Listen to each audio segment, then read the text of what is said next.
Hey guys, this is Landon with the Command Valley, bringing you another Commander deck tech. Thank you to GameGrid for sponsoring our channel, and if you want to check out their new and improved store and support the channel while doing so, check out the link in the description below. We have a copy and pastable deck list in the description that you can paste right in their deck builder and buy your singles there. If you're interested in supporting the channel directly, you can head on over to our Patreon at patreon.com/commandvalley to sign up today. So today's deck tech will be on a legendary creature a lot of people have been asking us to build around, and that is Ghen Arcanum Weaver. Ghen is a legendary creature human wizard that costs a red, a white, and a black, and he has an activated ability that costs a red, a white, and a black, and tap and sacrifice an enchantment to return target enchantment from your graveyard to the battlefield. This is such an interesting commander and opens up a new strategy in colors that previously didn't have a solid Enchantment Matters commander. This also isn't your typical enchantment strategy with aristocrats and reanimation and enchantments all mixed together. It's very different than the typical enchantment decks that really lean into Voltron or token making for a win con, but this is something completely different. So how does this deck win, if not through enchanting one massive creature or enchanting a couple big creatures and making them massive or assembling a massive token army? Well, this deck does have a couple of ways of making an absurd amount of tokens, but that's not really the primary focus of what Ghen wants to be doing in this deck. This deck is trying to get massive enchantments into the graveyard through discarding them,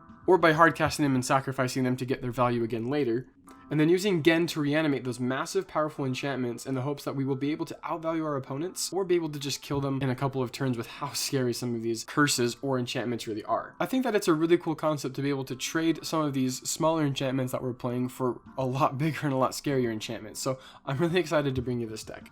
So let's start off with the ramp. We don't necessarily need Ghen out ASAP because we do have a little bit of setup to get to, but being able to cast him on curve is pretty important. So we are playing just good old-fashioned mana rocks. We've got each of the talismans with Talisman of Conviction, Talisman of Hierarchy, and Talisman of Indulgence. Also playing each of the signets in these color combinations with Rakdos, Boros, and Orzhov signet, and we're also playing an Arcane signet. So we want to be sure to have all of the colors that we need, and being able to get Ghen out, like I said on turn 2, isn't life or death, but it is because we do have some setup, but we do want to be able to reliably cast him and have the colors necessary to activate his ability.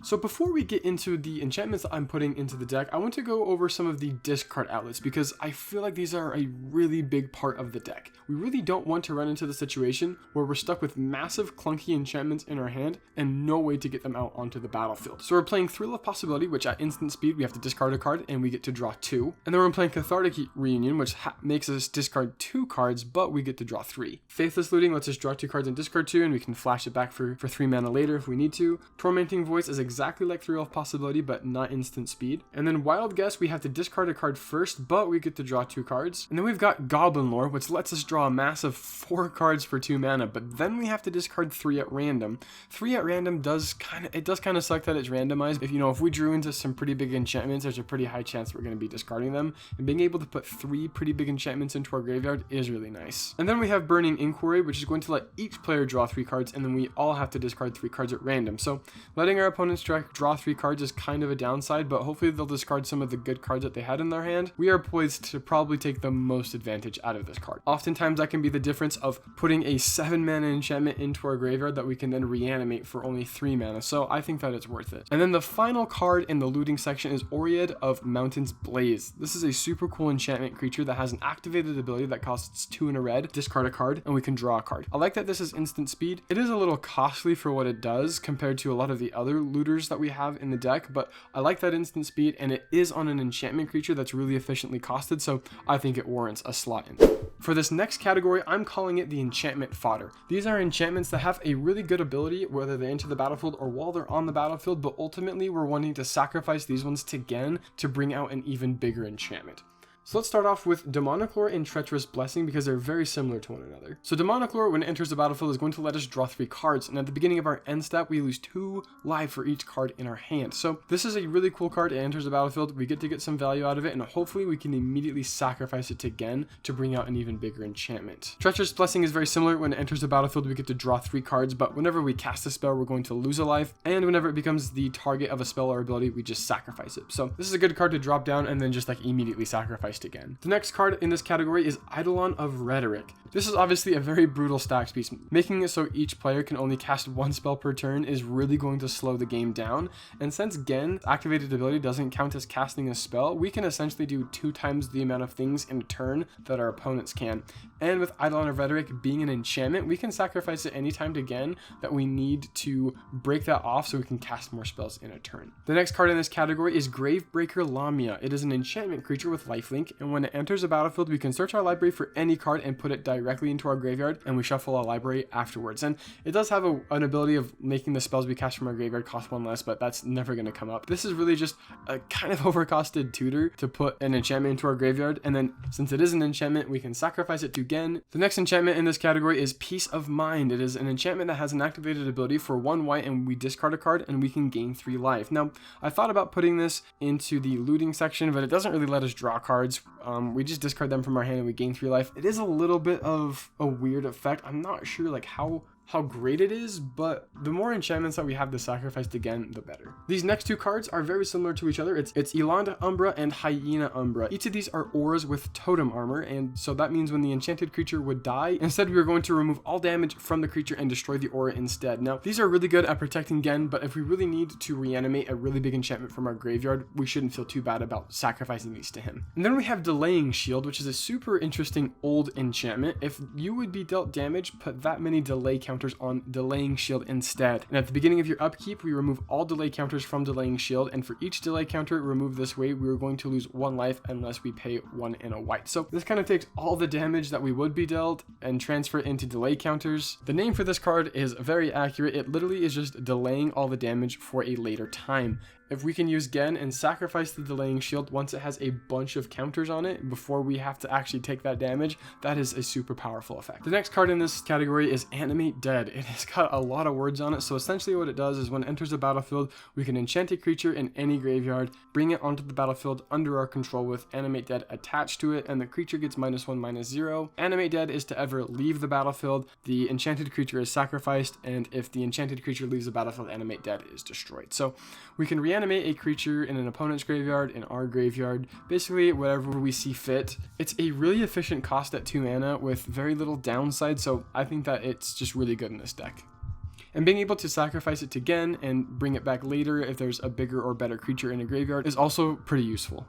Another enchantment creature that we're playing in this category is Alseid of Life's Bounty. It is an enchantment creature nymph with lifelink, and it has an activated ability of 1 generic mana and sacrificing Alseid of Life's Bounty. Target creature or enchantment you control gains protection from the color of your choice until the end of turn.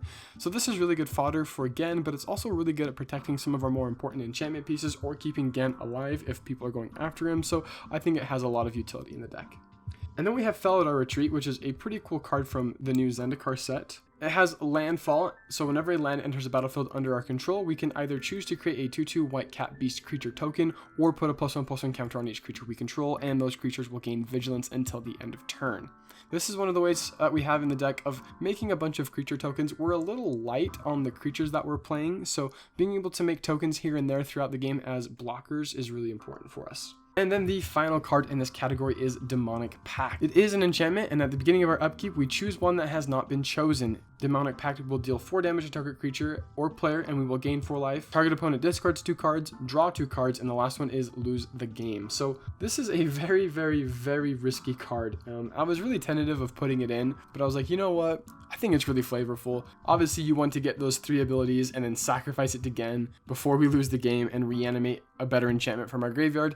The risk involved in that is if Ghen gets destroyed or something happens and we're not able to sacrifice it, we're just going to lose the game. So high risk, maybe high reward, but I think it's cool. I think it belongs in the deck. Alright, now let's go over the big bad enchantments, the ones that are going to propel us really far ahead or set our opponents really far back. So let's start this off with Captive Audience. When it enters the battlefield, we give it to an opponent of our choice. And at the beginning of that opponent's upkeep, they get to choose one that has not been chosen before. So it's kind of like Demonic Pact, but these are all really bad. So the first one is your life total becomes 4. The next one is discard your hand. And the third one is each opponent creates 5 2/2 black zombie creature tokens. What I really like about this one is once the opponent is getting really close to dying, or if they die and we get this enchantment back, we can sacrifice a smaller enchantment on our battlefield and use Ghen and bring this back into play under a different opponent's control. So it's a really slow death, but I think it's really powerful. The next enchantment is Grave Betrayal. This is a massive enchantment, but it's definitely worth the cost. This is a massive enchantment that we would love to reanimate. So whenever a creature we don't control dies, we get to return it to the battlefield under our control with an additional +1/+1 counter on it at the beginning of the next end step. And that creature is also a black zombie in addition to its other colors and types. So this is an absolutely busted enchantment. That 7 mana is very well priced for what this card does. With this on the battlefield, our opponents are really going to have to be wary with the creatures they put on the battlefield because they do not want a board wipe to happen and all of their creatures come into play under our control. So this is a super cool enchantment, and I've been waiting a long time to find a really good home for it. This next card is very similar on the reanimation side. It's Debtor's Knell. So at the beginning of our upkeep, we can put target creature card in a graveyard into play under our control. If this said that we could put a creature card from our graveyard into play under our control, I definitely wouldn't have put this card into the deck. And for the longest time, I thought that's what this card did, but I had to read it again when I was building this deck, and I was like, holy crap, this is absolutely busted. So we get to put any creature from any graveyard into play under our control. And you might think, man, it kind of sucks to, like, you know, play this sorcery speed on our turn and have to wait a whole turn cycle, hoping that it survives or hoping that there are targets in the graveyards for us to get on the beginning of our turn.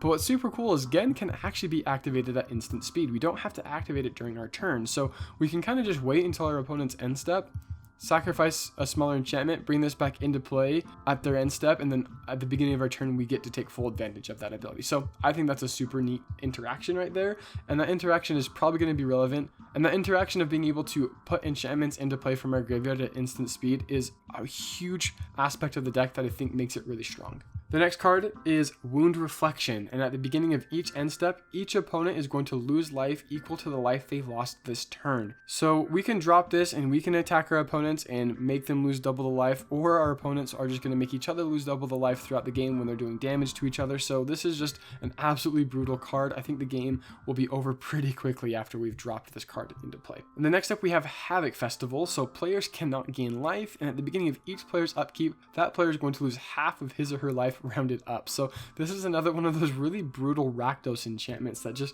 really make the game just spiral towards its end. This is going to cut everybody's life total in half every single one of their turns. Yeah, it's really brutal. And again, if we have any issue with this card and it's really going to threaten our ability to win, we can always just sacrifice it again at instant speed. Alright, these next couple of cards are actually curses, which read very similar to Captive Audience. I don't know why they didn't make Captive Audience a curse for whatever reason, but the first one is Cruel Reality. So we're going to enchant a player, and at the beginning of enchanted player's upkeep, that player sacrifices a creature or planeswalker, and if the player cannot, he or she loses 5 life. So this is going to really put the opponent that we put this on into a really bad spot. Either they're going to be taking, 5 damage every single turn or sacrificing some of their creatures. Yeah, it's a really brutal curse. And then we have Curse of Bloodletting, and if a source would deal damage to the enchanted player, it deals double that damage to that player instead. And then we have Overwhelming Splendor for our last curse, and the creature's enchanted player control lose all abilities and have base power and toughness 1/1, and enchanted player can't activate abilities that aren't mana abilities or loyalty abilities. So if an opponent is swinging at us with a huge army and we have this in our graveyard and we've got some mana to spare, we can reanimate this at instant speed and just completely hose their attack step and maybe kill a bunch of their creatures too. Next up, we have Sunbird's Invocation, which whenever you cast a spell from your hand, reveal the top X cards of your library, where X is that spell's converted mana cost. You may cast a card revealed this way with converted mana cost X or less without paying its mana cost, and we put the rest on the bottom of our library in any order. Since we do have some really massive enchantments, and it is probable that throughout the game we are going to have to hard cast some of them, I thought we should at least get some value off of that. Next up, we have Stolen Strategy, and at the beginning of our upkeep, we exile the top card of each opponent's library, and until the end of turn, we can play non-land cards from among them, and we can spend mana as though it were mana of any color to cast those spells. We then have Revel and Riches, which whenever a creature an opponent controls dies, we get to create a treasure token. And at the beginning of our upkeep, if we control 10 or more treasures, we win the game. This is a pretty good win con. Our opponents will kind of see it coming. We can blink it in at instant speed, theoretically, if there's a board wipe going to happen, but it's just a really good card. We've got Athreos Shroud Veiled. It is a legendary enchantment creature god, and it's indestructible. And as long as our devotion to white and black is less than 7, Athreos isn't a creature. And the relevant text is, at the beginning of our end step, we could put a coin counter on another target creature, and whenever a creature with a coin counter on it dies or is put into exile, return that card to the battlefield under our control. So this is kind of a really expensive card with a really slow ability, but since we're wanting to reanimate so many big enchantments from our graveyard, I feel like with Ghen, that kind of mitigates some of those downsides to it, and being able to reanimate our opponent's creatures or our creatures is really effective. And then finally, for our big enchantments, we have Hedonist's Trove. When it enters the battlefield, we're going to exile all cards from target opponent's graveyard. We can also cast non-land cards exiled with this card, but we cannot cast more than one spell this way each turn. Now with the big bad enchantments out of the way, let's go over the next category that I'm calling the protective and interactive enchantments. So these are enchantments that protect what we're trying to do or interact with what our opponents are trying to do in different ways than what the big enchantments do. So we've got some ways of exiling our opponent's creatures with these enchantments. We've got Grasp of Fate, which when it enters the battlefield, we get to exile one non-land permanent from each of our opponent's boards until Grasp of Fate leaves the battlefield. We also have Journey to Nowhere, which is very similar. When it enters the battlefield, we get to exile target creature, and then when Journey of Nowhere leaves, we get to bring that back into play under its owner's control. We then have a very interesting board wipe with Phyrexian Scriptures. It is a saga, which means when it enters the battlefield and after our draw step, we get to put a lore counter on this, and after it has 3 lore counters, we sacrifice it. The first lore counter is going to put a +1/+1 counter on up to 1 target creature, and that creature is going to become an artifact creature in addition to its other types. The second lore counter is going to destroy all non-artifact creatures, and the third one is going to exile all cards from all opponents' graveyards. So I really like that we could theoretically reanimate this card several times with Ghen, so repeatedly wiping the board of creatures is going to be absolutely brutal.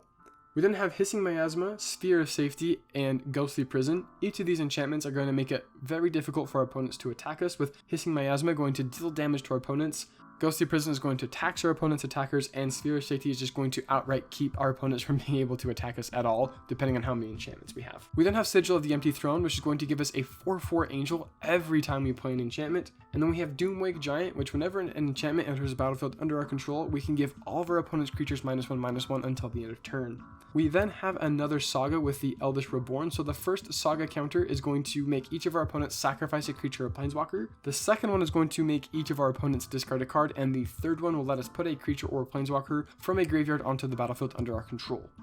And it wouldn't be a proper enchantment deck without some of the very classic Enchantress cards. We have Ajani's Chosen, which whenever an enchantment enters the battlefield under our control, we can create a 2/2 white cat creature token, and if that enchantment was an aura, we can attach the aura to that creature. We're not playing very many auras, so that's not super relevant, but being able to make a token every time we play an enchantment or reanimate one from our graveyard with Ghen is really useful.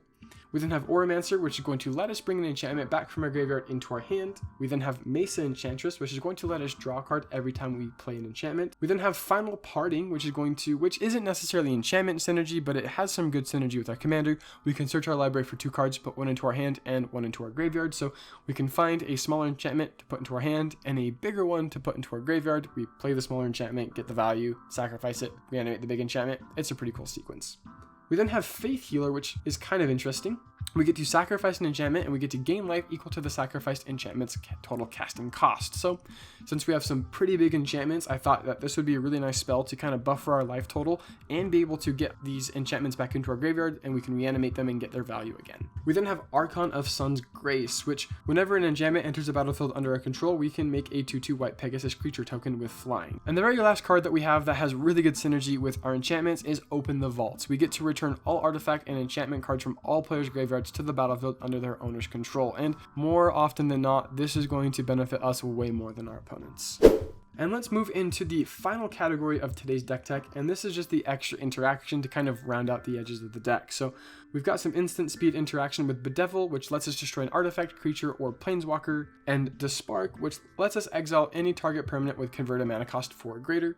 We then have Dire Tactics, which lets us exile a creature, and if we don't control a human, we're going to lose life equal to that creature's toughness. Are playing some humans, Ghen is a human, so I think it's pretty good. And then we're playing Disenchant, which lets us destroy target artifact or enchantment at instant speed. We've We've also got a couple of board wipes with Day of Judgment, which is going to destroy all creatures. They cannot be regenerated, basically Wrath of God. And we've got Slaughter the Strong, which each player chooses any number of creatures they control with total power 4 or less, and then sacrifices all the other creatures they control. So this is going to basically let us keep Ghen while wiping away a lot of our opponent's boards. The very last card in this category is Cleansing Meditation. It's a sorcery that destroys all enchantments, and if we have Threshold, meaning there are 7 or more cards in our graveyard, we are going to destroy all enchantments and then return to play all cards in our graveyard that were destroyed this way. So this kind of lets us get a reset on a lot of our enchantment enter the battlefields, you know, getting a bunch of triggers for our Doomwake Giant, or resetting our Captive Audience if we need to switch that around. So I think that this card has a lot of utility in the deck. So I think that this card has a little bit more utility than a board wipe, but being able to destroy all of our opponent's enchantments could be pretty useful.